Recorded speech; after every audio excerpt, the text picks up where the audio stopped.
Welcome, welcome, welcome to Health, Wealth, and Miracles. For you see, this holy book, my favorite book, has the Holy Spirit flowing all the way through it. All the way through it. Entering into my heart, entering into your heart, creating the dreams and the plans that God has for each and every one of us. And now we are very fortunate today to have here Dave Yancy and hear his life story and his journey. Would you like to please start with your youth and fill in as much as you can and tell us about your life? We'd love that very much. Thank you, Jan. It's a privilege to be here today.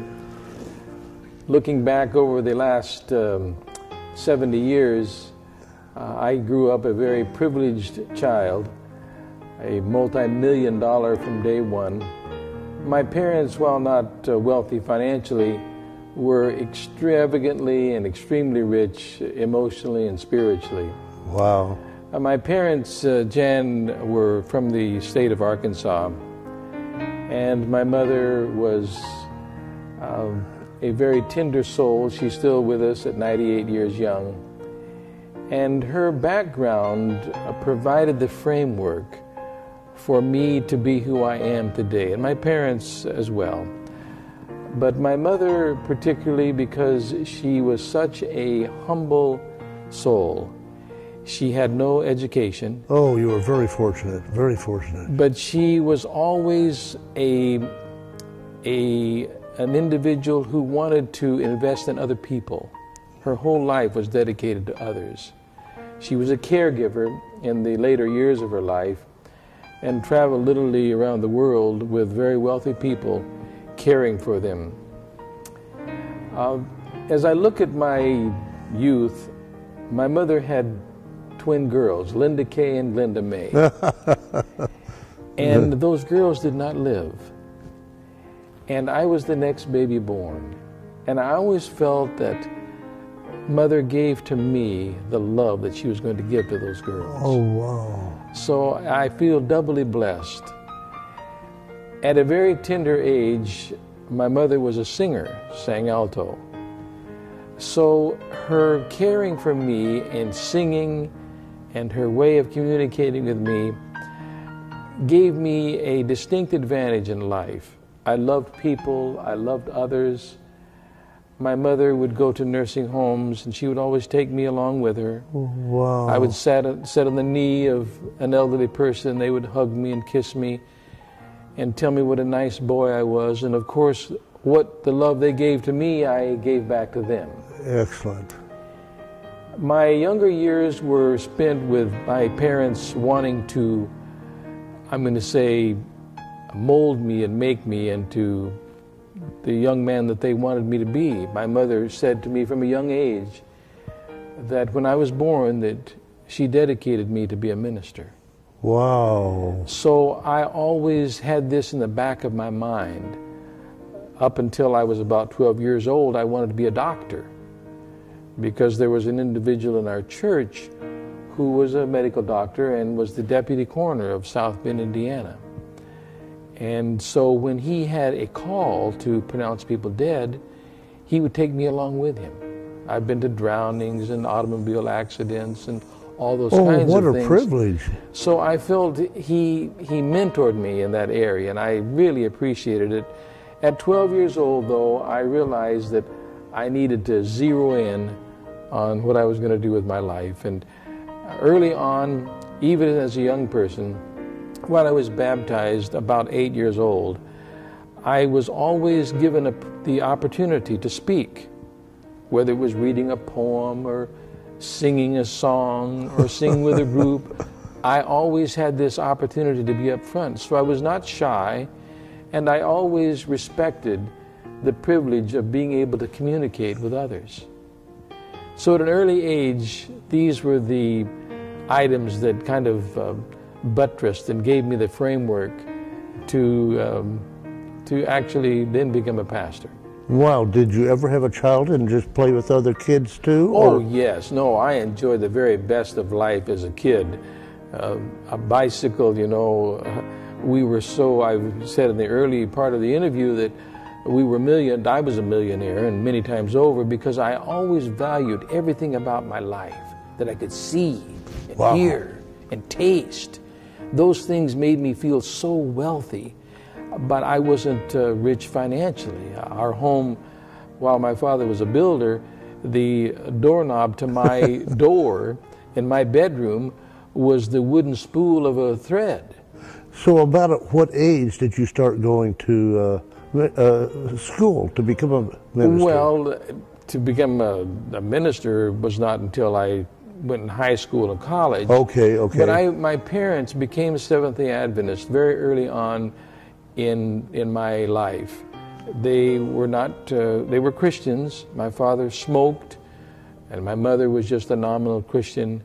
Neither one of them had particularly deep religious backgrounds, but they were very tender. My father and mother had gone to an evangelistic series of meetings, and from that series, my mother made her decision that she wanted to follow Jesus. Excellent, excellent. And my father was not so agreeable to it, but interestingly enough, when my mother was going to be baptized, my father, without my mother knowing it, came and was walking. When my mother walked in one side of the baptistry, my father walked in the other side. Oh, that's fabulous. So it was a very warm and wonderful meeting, and I love to think about the story that they told me about how that all took place. As my life continued to develop, I went to private schools all of my life. I went to an academy 4 years. There I worked on the farm, and you had a lot of opportunities to speak and to sing and be in quartets and choirs and those kinds of things. And I was always very involved with working with people, speaking and singing and those kinds of things. So did you play an instrument also? No, the only instrument I played was a radio, and I couldn't even get that straight. But I love to sing. I sang tenor, still do. I don't sing as much, of course, in the early days, but as I did in the early days, but it was still a lot of fun. Oh, excellent. From high school then, next to my senior year, my junior year, I was somehow, in these days you would laugh at it, but I got in trouble. It wasn't anything serious, but it was something that it wasn't approved by the leadership of the school. Do you mind saying what that trouble was? No, I had taken something that I shouldn't taken. Oh, okay, okay. And so okay. it wasn't an egregious thing, but it was still something that I was not proud of.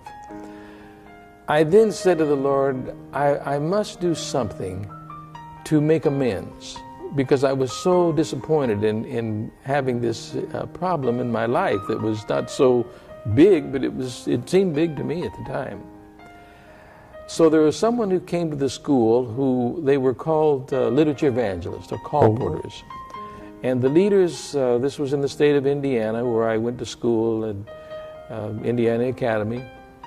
And the leaders of this organization, which were literature evangelists or call porters, you would go from door to door selling Bible stories and medical books and those kinds of things. And you were then given a scholarship. So they came to the academy and talked, and I did a little interview, and they said, you know, Dave, you could really do well canvassing. My father was a builder, so I had no need of a job. Right. But one of the issues with me working with my father was that my right hand got numb holding a hammer. So I said, I've got to do something else.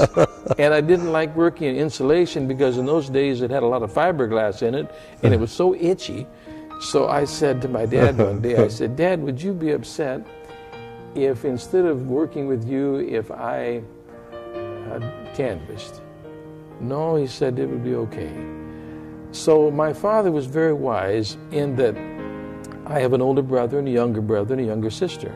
Oh, wow. And to keep us occupied, instead of in the summertime us running around and doing things that were inappropriate, my father decided that he would invest in an automobile. So we were driving down a road one day in Indiana, and I can remember sitting in the pickup with him.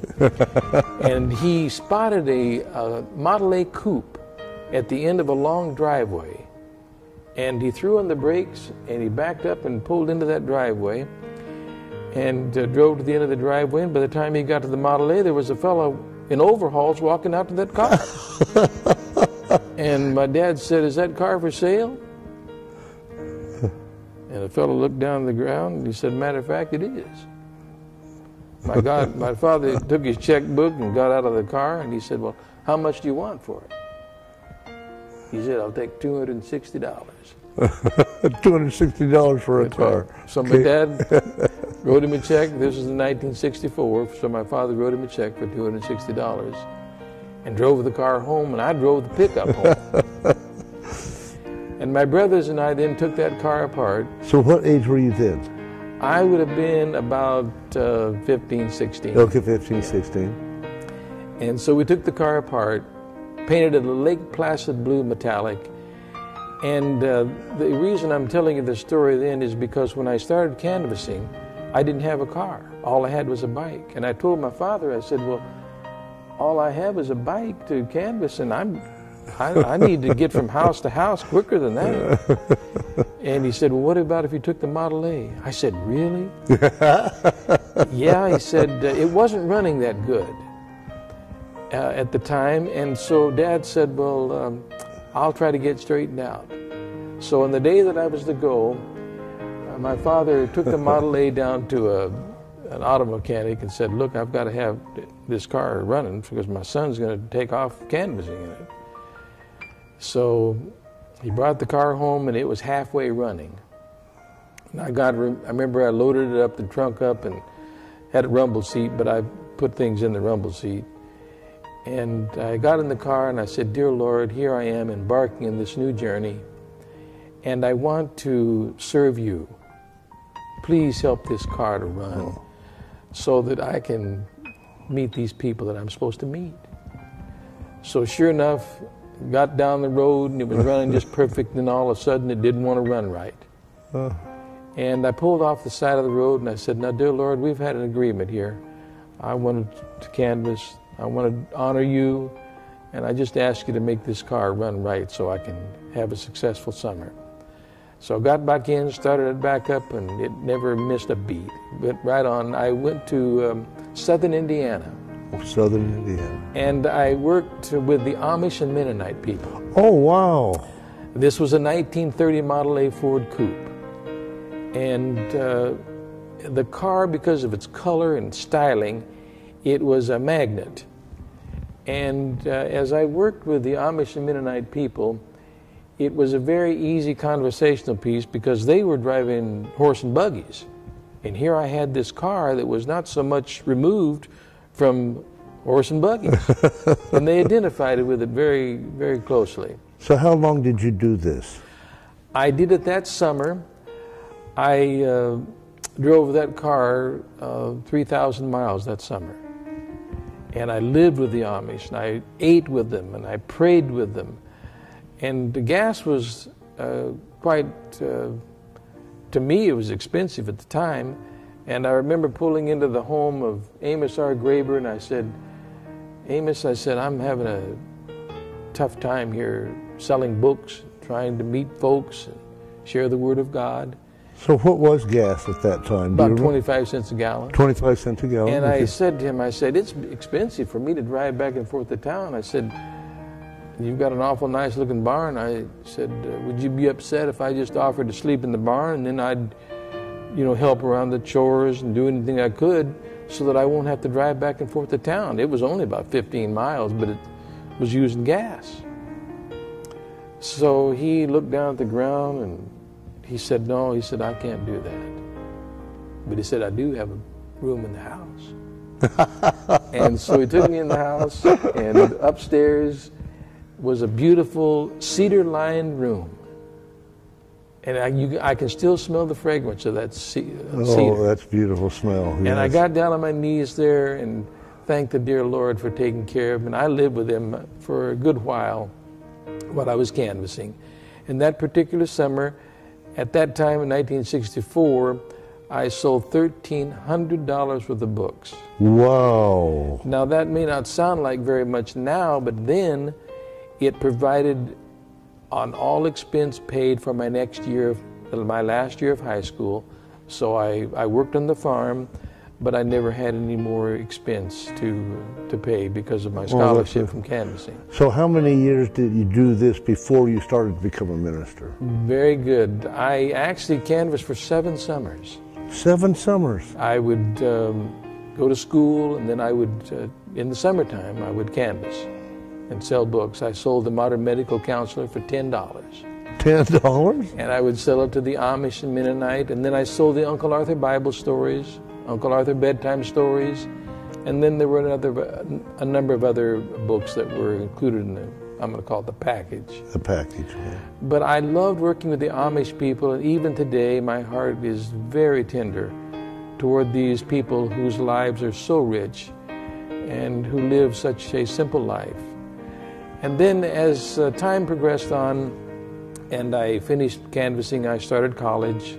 Went my first year at Andrews University in Berrien Springs, Michigan. And they had a special program there, a space program. I was the only student. The only student? The only student in this why class. is that? Why is that? Well, it was especially designed for me. And after that entire year, I went to see the registrar, and she said, "Dave, we're not going to be able to continue this program." And I said, "Well, I'm sorry." I said, "I've had a good year, had a lot of fun, met a lot of people, and done a lot of interesting things." And she said, "Well, we're just not going to be able to continue." And I said, "Well, can you tell me why?" She said, "Well, you've been taking up space most of this year." And she said, "We're just not going to be able to allow you to do that." So that taking up space program didn't work. You had to go to school and you had to make grades. Right. So I had a dear friend who was retired. He happened to be an attorney, and he was well connected with Adventist colleges across the United States. His name was George Hutchess. And I told him, I said, "I've had a problem here in college." I said, "I've taken up space this whole year." And he said, "Really?" And I said, "Yes, I didn't do well in the academic part, but I had a real good time taking up space." He said, "Well, Dave," he said, "I know your heart." And he said, "I'm going to see what I can do for you." So he reached over and picked up the telephone. And he called the president of the college in Walla Walla, Washington, Dr. Shepard. And he said, "George," he said, "I've got a young man sitting here. His name's Dave Yancy, and he said he wants to be a minister." And he said he's a good young man, and he said he's had a little difficulty here taking up space in Andrews University. And he said, "I just wonder if there's room for him at your school." And Dr. Shepard said, "Yes, there is." And so within 24 hours, I was on a plane headed to Walla Walla, Washington. And Dr. Shepard, the president of the college, met me at the airport. Wow. And I always felt privileged. And I rededicated myself again then to get my ducks in a row and do more than just take up space. I was going to get into the academic part of college. And so I did that. Oh, you're bringing tears to my eye. I love this. I love hearing your story. Keep going, please. I want to hear more. My college years were totally a $1 million experience, too. It's where I met my wife, Monica. Monica was an only child. She had immigrated to Canada from Germany. She spoke German. In fact, today she's still a German citizen because I married her. But the circumstances surrounding that, I had a bicycle in school. And the local dairy had a little ice cream shop. And I love ice cream. And so one day I was on my bicycle and I was looking for something to eat. And so where cars normally pull in at the window to order ice cream, I rode my bike in there. It was silver, called the Silver King. Rode in there, and Monica was at the window. Hey, what was your favorite kind of ice cream? Oh, butter pecan.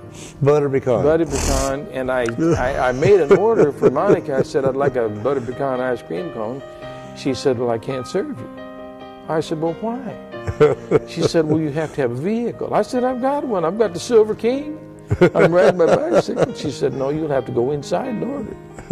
So I wasn't very happy. And I said to myself right then, that woman right there, she's turned me down. I'm going to marry her. So sure enough, I went inside and made my order. How many years have you been together now? 45 years. 45 years, okay. So went inside and made my order. And from that time, I said, Monica, I'll see you at the Vespers. Because every Friday evening at Vespers, after the Vesper service, which was kind of a spiritual afterglow, I'm going to call it that way, we had a singing group. Okay. A lot of the young people got together and we just sang, just extemporaneous songs. Okay, a lot of people don't know what the Vesper service is. Explain that to them. The Vesper service was a time where that you settled down and looked at the entire week that you had, and you just kind of rededicated yourself to God and said, all right, I'm going to, in this quiet time, rededicate myself to you in song and in prayer. And it was just that someone gave us spiritual talk, a little spiritual talk, and then we sang, and then we just dispersed and went back to our dormitories and got ready for the weekend. So how long was it before you actually got her to marry you? It was a couple of years. We went to school together, but soon after she turned me down on the ice cream deal, I was going out every weekend and speaking to various churches. And I was part of a trio that I took with me. There were two other girls that sang with me, and we sang in the church service. And one of the weekends, one of the ladies couldn't go. So I said, well, who else could sing? They said, well, Monica, I said, she can sing? Yeah. So we got together, the three of us, and we started singing together, and she could sing well. She was a good soprano. Do you still sing? I do, but I don't sing solo. But could you come and sing at our church sometime, at least once? Well, I had to take Monica. Well, that's okay. We'd love to have her too. So anyhow, we sang together, and then as time went on, I always loved people, and I go back to my parents for that, because my parents were very extrovert kind of people.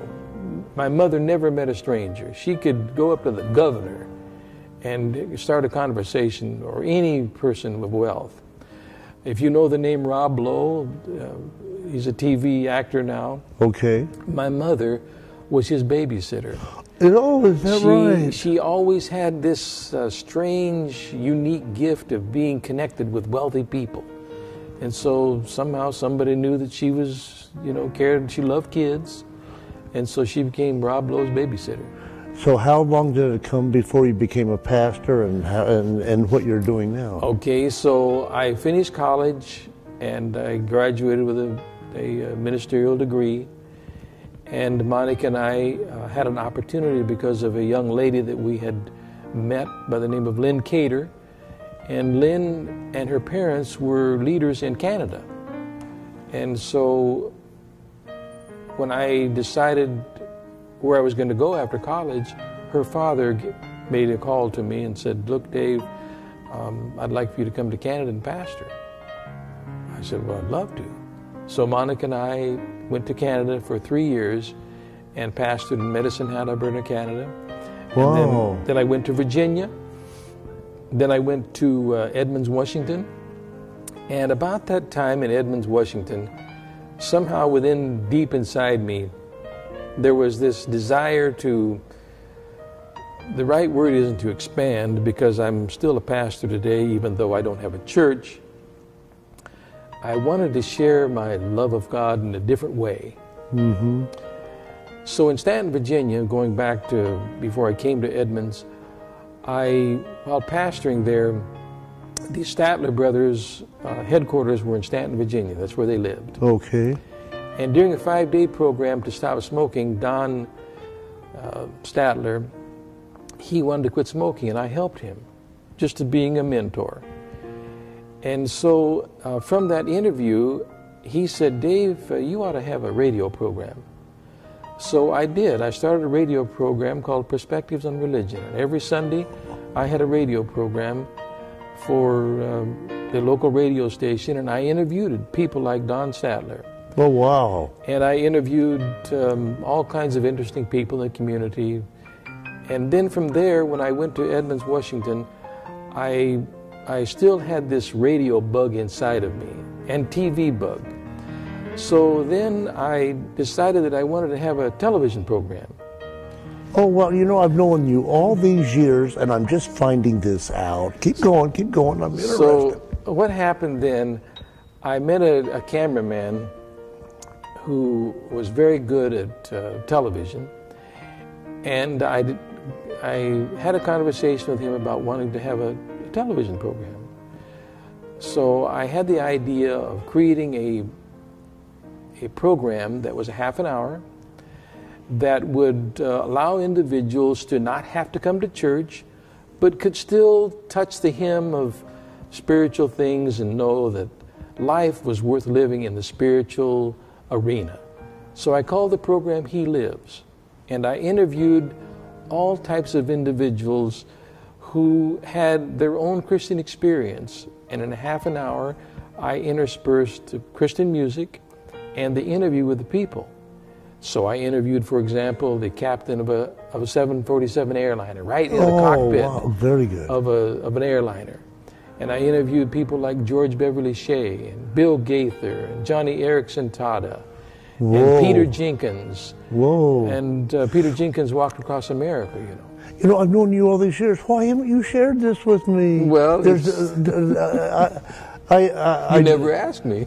I never asked you. That's true. Well, I'm going to start asking you all kinds of questions now. Okay, keep going. So the television program remained a vital part of my ministry. And it was played on a local radio or television station and was very instrumental in connecting me to the community, because I would go out in the community for fill up with gas, and individuals say, well, I just heard you on television. That kind of thing. So it brought open doors for me to share my Christian experience without trying to beat them over the head with the Bible. I wanted to approach it from a much more congenial perspective. Okay. We were in Edmonds about 3 years, and then I decided that I wanted to change my focus from pastoring to being what I'm going to call a Christian layperson, but still carrying forth my ministry. Dave Yancy, I've known you all these years, and I'm just learning so much. Thank you. We want to learn so much more about you. Thank you. Will you please come back and share with us your full knowledge? Sure. And all the things that are new? Sure. So I just want to welcome you all to Health, Wealth, and Miracles, which happens at 6 o'clock every Monday night. And also on Friday, the last Friday of every month, Health, Wealth, Miracles workshop from 6:30 to 8:30. I want to thank you all, and please come to one of the workshops or tune in every Monday at 6 o'clock. Take care, have a great day, and God loves you.